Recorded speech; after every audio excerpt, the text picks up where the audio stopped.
boat, which is the mail boat, watching people and kids in the boat run and jump in the litter mail. Walking there.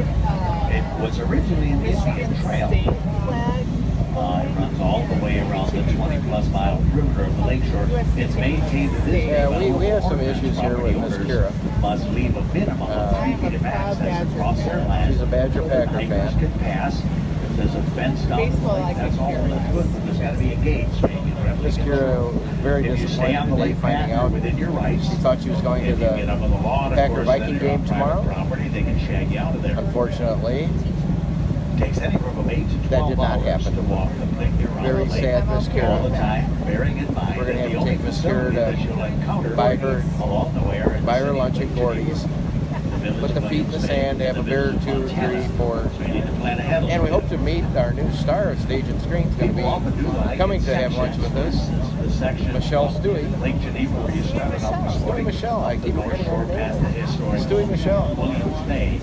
Stewie Michelle is an amazing talent that absolutely has no creativity, but researches everything she does through copyright violations, plagiarism, and taking other people's ideas and trying to turn it into an original show. Unfortunately, that business plan doesn't really go well for most people, but it does for, what's the name who's coming? Stewie Michelle. Can't wait to meet Stewie Michelle. My oldest daughter and a friend of 90 decided, let's try this out. Let's hike around the lake, see what it's all about.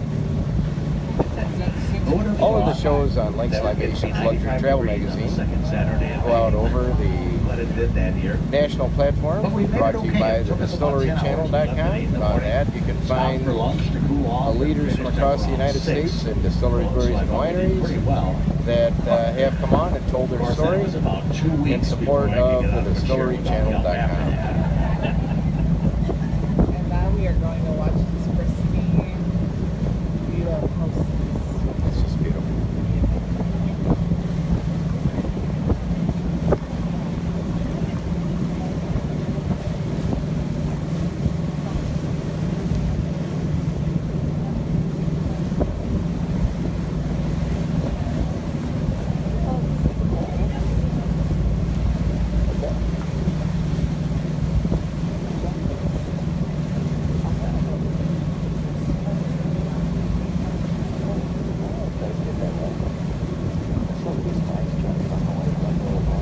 In just a second, you're going to see a blue mansion with white trim. It was built in 1896 for George P. Brown and was called the Echoes. Mr. Brown's company was one of the U.S. pioneers in the manufacture of oleomargarine.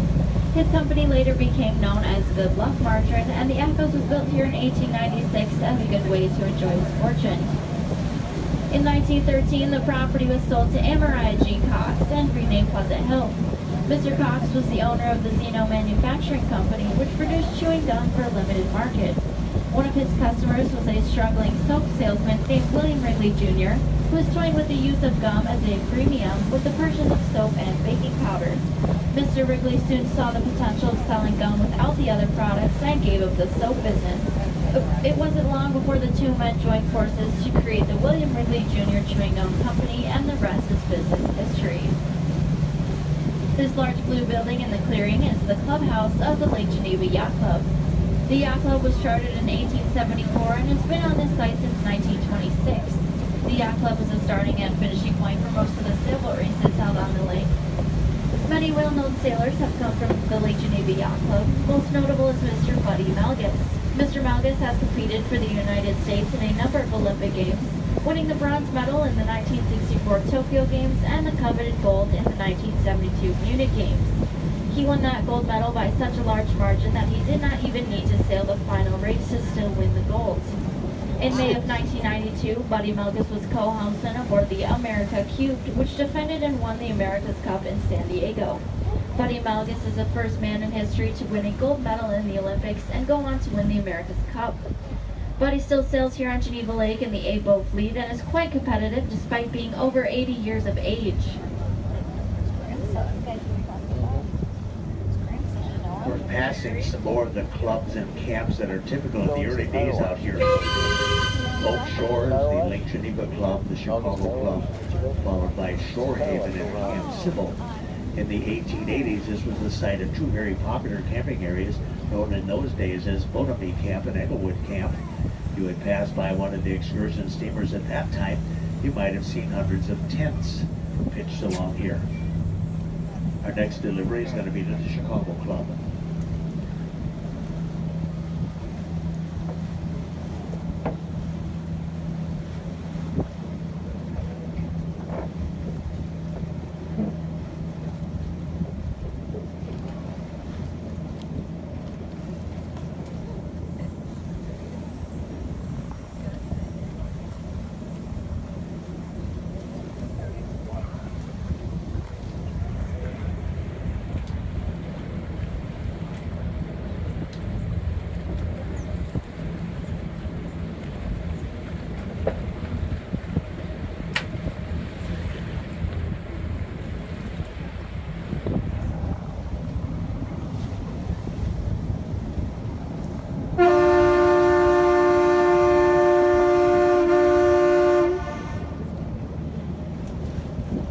Next delivery this morning is to Camp Sybil, which is better known as Sybil Lane.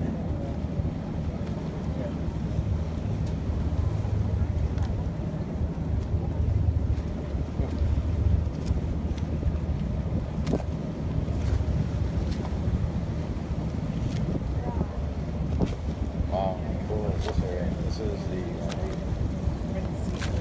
very nice.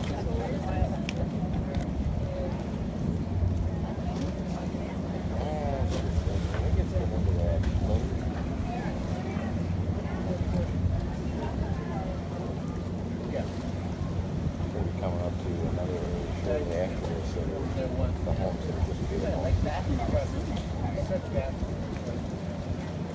See, I want that swan as Yeah, you deserve it.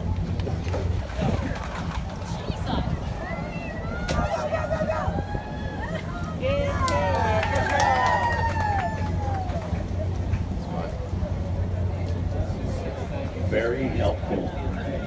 Yeah. No. Get everything out of the way and stand back.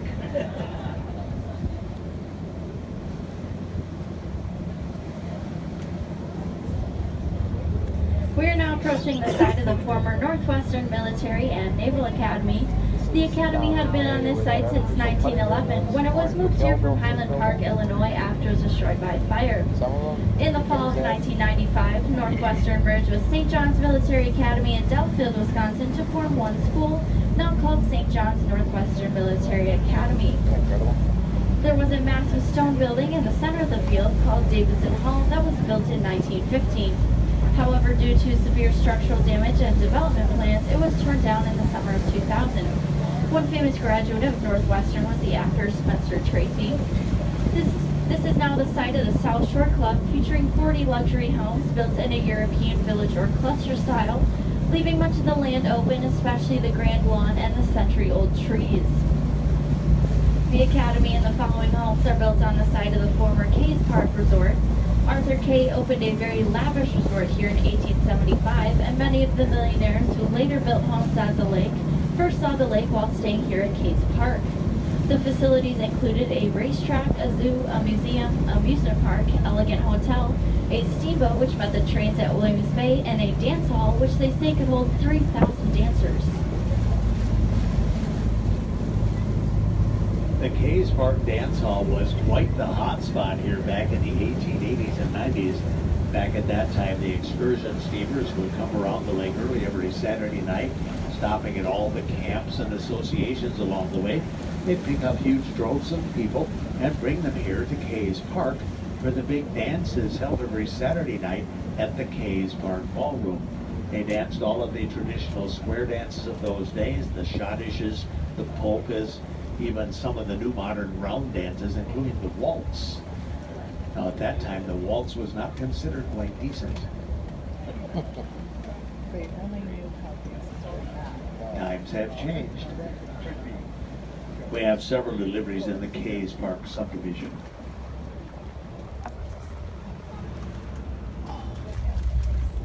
Beautiful. Look at that crap. Did we hit something? That was my hand. Oh, maybe the ice was going on.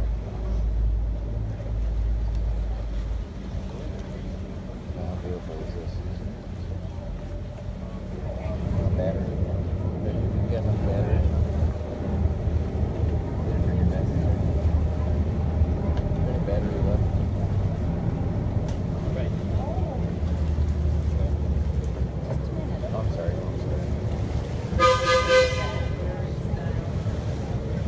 Now we can't drive through here to make it a home delivery because the water is much too shallow.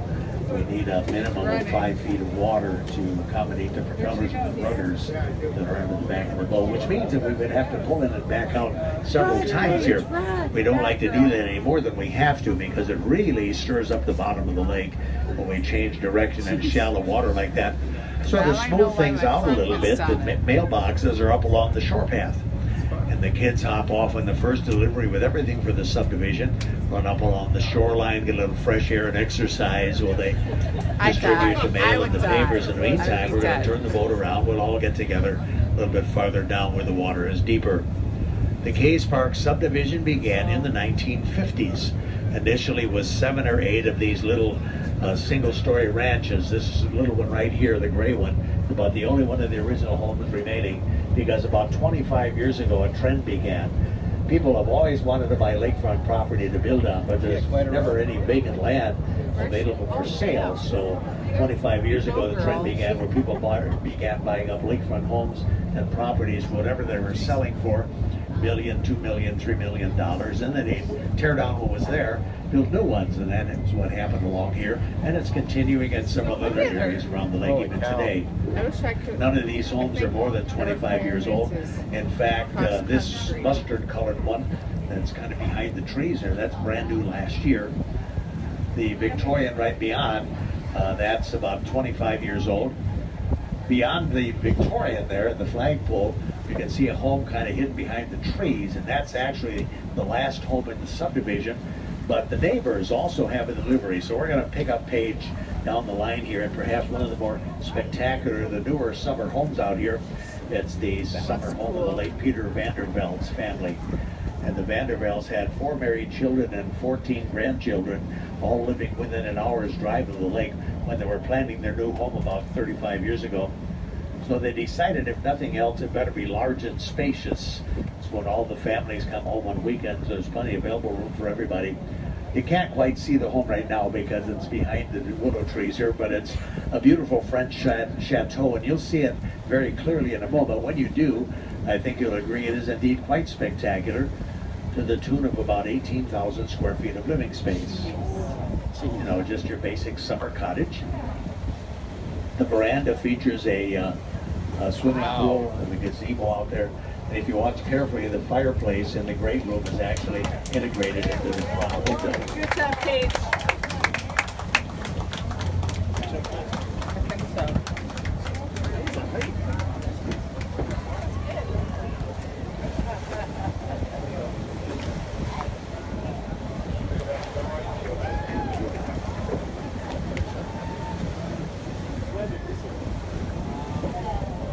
Yeah, only their parents.